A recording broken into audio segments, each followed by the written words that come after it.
سلام. کله به داسې شوي وي چې نوم او تخلص یو ځای تاسې ته مخې ته راغلی وي او تاسې غوښتلي چې په جلا جلا کالمونو کې ځای پر ځای او تقسیم یې کړئ، مګر تاسې په دې کار نه یې بریالي شوي او که دا کار مو ترسره کړی وي تاسې به خامخا کالم ته داخل شوي یاست او نوم به مو په دې شکل سره انتخاب کړی وي. په دې طریقې سره به مو کاپي او بیا به مو بل کالم کې ځای پر ځای کړی وي او بیا ورپسې به مو تخلص په دې ډول کاپي بل کالم کې به مو پیسټ کړی وي. ښه، دا ناسمه او غلطه طریقه ده. او برعکس تاسې که دوه نومونه ولرئ د لاست نیم یا تخلص سره وي او غواړئ په یو نوم یې تبدیل کړئ، تاسې په دې صورت کې مکلف یې بلې برخې څخه کار واخلئ.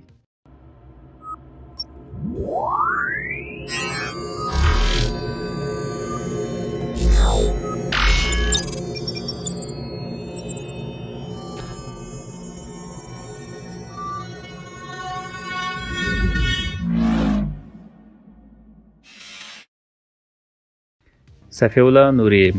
هیله ده صحت به ولرئ. ښه راغلاست نوري ټیوب روزنیز چینل ته. نننی بحث مو د اکسل دوو ډیرو مهمو فورمولونو پر رابطه دی چې په اداري کارونو کې ډیر اساسي رول لوبوي. وبښئ، یو فورمول دی او بل یې فورمول نه دی. اوله برخه چې تاسو ته تشریح کوم کالم تو ټکس برخه ده. تاسې دقت وکړئ، زه دا ډیلیټ کوم. که تاسې وغواړئ احمد احمدي، محمود سلطاني او همدا ډول نور نومونه یو ځای کړئ، په دې صورت کې تاسې اړ چې ټکسټ او کالم څخه کار واخلئ. دې کار لپاره نومونه ټول انتخاب کړئ، وروسته ډیټا برخې ته ولاړ شئ او ټکسټ او کالم باندې یو کلیک وکړئ. دلته د لیمیټډ په همدې حال پرېږدئ، نیکس یې کړئ. په دې برخه کې مو له یاده ونه وځي چې سپیس آپشن باید خامخا فعال وي تر څو وکولای شو دلته شته نومونه چې د فاصلې په توسط یو بل څخه جلا شوي تقسیم یا جدا یې کړو. نیکس وروسته فینیش. څومره ساده او کم وخت کې دغه کار ترسره شو. ښه فناوري ده هغه چا لپاره چې اداري کارونو باندې بوخت دي. ښه، په دې دلیل چې ما دلته یو خانه یا یو کالم انتخاب کړی و، په اتومات ډول هغه څه په اول کې و دویم کالم ته انتقال شو، مګر موږ دا کار نه کوو. دې ته بک وایو. بیا ځلې ټکسټ او کالم آپشن ته ورشئ، نیکس سپیس هم انتخاب کړئ، نیکس. دلته مخکې له دې چې آخري مرحله فینیش کړئ دې برخې ته دننه شئ، اوکې ورته ووایئ. هر هغه څه چې نتیجه ده دلته باید ښکاره شي، انټر، وروسته فینیش. ډېر ښه. احمد احمدي، محمود سلطاني او همداشان ټول موږ ته په اسانۍ سره جلا کوي. ملګرو، دا یوه برخه زموږ د کار. په دوهمه برخه کې فورمول تاسو ته تشریح کوم. دلته زه همدا نومونه کاپي کوم او دلته یې پیسټ کوم. دلته موږ دوه کالمه لرو، یو یې نوم او بل یې تخلص. دلته یې ورته لیکو او اوس غواړو دا بیرته یو ځای کړو، لکه څنګه چې مو مخکې دا سره جلا کړل بیرته یو ځای کوو. په بل سیل کې لیکو مساوي CONC.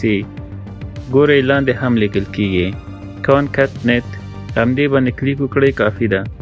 یا هم ښه ده ولیکئ مساوي کانکټ نت قوس شروع، اول نوم انتخاب، کاما، دوهم تخلص انتخاب، قوس وتړو یا نه مهمه نه ده، انټر. احمد احمدي سره یو ځای شو. اوس دلته یو تفاوت چې لري هغه دا دی چې دلته فاصله لري او دلته یې نه لري. که زه دا انتخاب کړم او تر اخر راشم وګورئ چې یو یې هم ترمنځ فاصله نه لري، نو موږ تر اوسه خپل هدف ته نه یو رسېدلي. زموږ هدف دا دی چې فاصله باید ولري. دې لپاره لیکو مساوي کانکټ نت قوس شروع، احمد انتخاب کړئ، کاما، ډبل کوټیشن، فاصله، ډبل کوټیشن، کاما، لس نیم یا تخلص انتخاب کړئ. ورپسې انټر. اوس وګورئ چې د احمد او تخلص ترمنځ فاصله موجوده ده.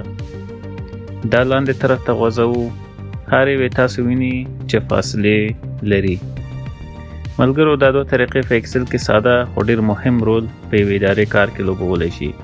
که تاسې پوه نشئ چې دا سره جلا کړئ یا هم یو ځای کړئ، ډېر به مشکل سره مخ شئ او د یوې دقیقې کار به مو ساعتونه ونیسي. ملګرو، دا د ټکسټو کالم آپشن او کانکټنیټ فورمول مهم موارد چې تاسو ته تشریح شو. که سوال پوښتنه لرئ کومنټ کړئ راته، زه به ستاسو ټولو پوښتنو ته ځوابونه درکړم او زما چینل هم در سره سبسکرایب کړئ.